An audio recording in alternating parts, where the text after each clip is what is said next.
Hello and welcome back. Hopefully by now you know my name is Brad Micklin. I'm the managing member of the Micklin Law Group, which is a law firm concentrated in men's and fathers' rights in divorce, custody, and family law issues, with offices located in Nutley, Montclair, New Jersey. This video is part of my how-to series. If you've been to my YouTube page or my website, you know that I do many different videos. I do a daily tip nearly every day with a small piece of advice about divorce, family, and custody issues. I do a monthly webinar where I tackle one significant issue over a 40-50 minute window so you get a really deep, in-depth analysis of it. And then I do this webinar series every week or so on how to do something. Today's webinar tip is how to be generous in your settlement numbers. And it plays off a daily tip I put up today that says don't be generous.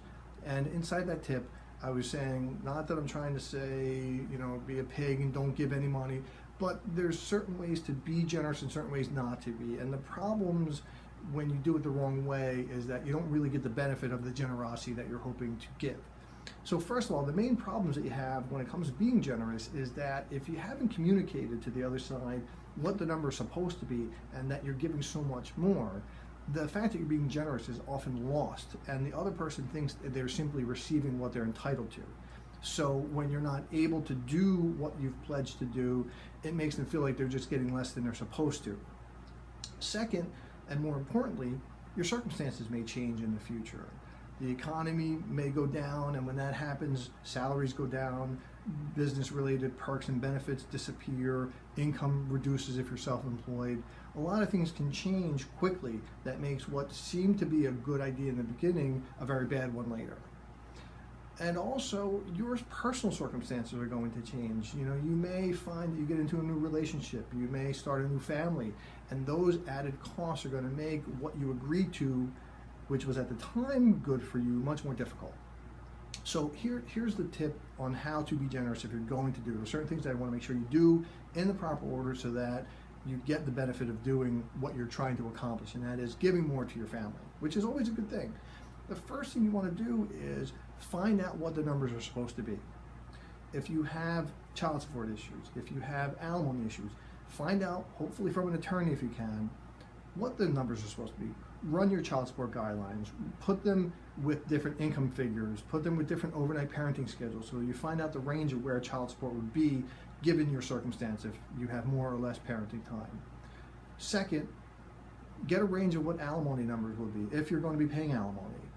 First, any good attorney can give you a range. Now, we can't give you an exact number because it's non-exact science, but we can tell you where it should fall, how many years it's likely to be inside of a range, what dollars it may or may not be.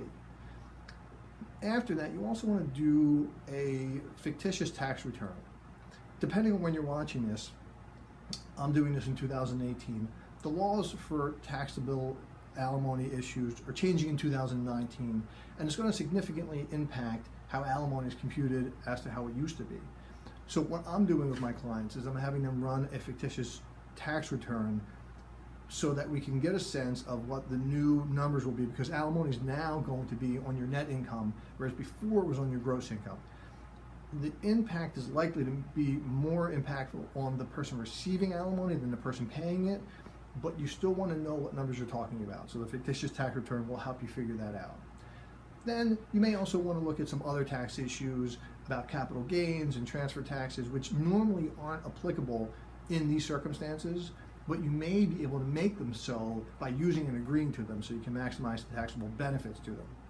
I'm not going to go into depth about that issue, whether transfers, divorces are not taxable and how to make them taxable. It's outside of the scope of this. This is a very short video, but if you're interested in that, either give me a call, I'll give you the information at the end of this video, or talk to an accountant. So now, if you are going to do more than you're supposed to, if you do want to be generous and take care of your family, it's great. I'm not suggesting that you not do that. But first, I think the best thing to do is agree to what the number is supposed to be. You can always be generous in the future. You can always make an indication to the other party that you plan to be generous. You can use language to suggest it. But you might want to consider only agreeing to the actual numbers that you're supposed to. Second is, if you're going to give more than the number you agreed to afterwards, put it on the check or put it in a check.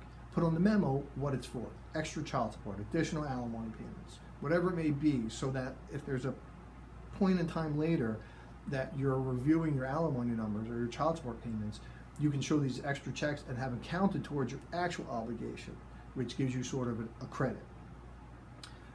And a lot of people resist this, but I recommend paying through probation, because it's easier if you're going to be giving extra money to just send another check into probation. It's automatically calculated and added to it.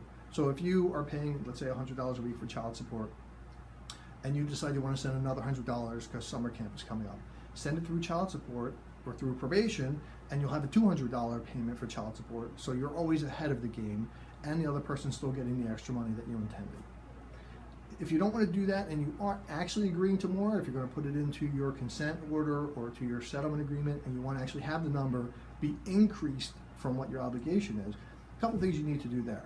First is make sure the agreement or the consent order states what the number was supposed to be, and that you're increasing the number, so that it's reflected later when they're reviewing it, that they know you're giving more. Second is make sure the reason that you're putting more into the number is reflected in the agreement. If it's simply because you want to be generous, that's great. If it's because you're making X amount of dollars, then put that in. If it's because you get, you're not paying for health care through your employer, or you're making X amount of dollars through being self-employed, put that in there, because if those circumstances change in your future and you need to revisit the agreement, a judge or a mediator or even the other party or lawyers will understand what went into this agreement, and you can easily show the change, which requires the change now when your future review requires an adjustment. And put the reason why you're agreeing to more in there, aside from what I just mentioned, meaning if it's income related, but also put in and get some reason in return for it. Meaning, if you're giving more child support, get more parenting time. If you're paying more alimony, indicate the tax benefits that you're receiving, so that those circumstances change in the future, unrelated to your circumstances.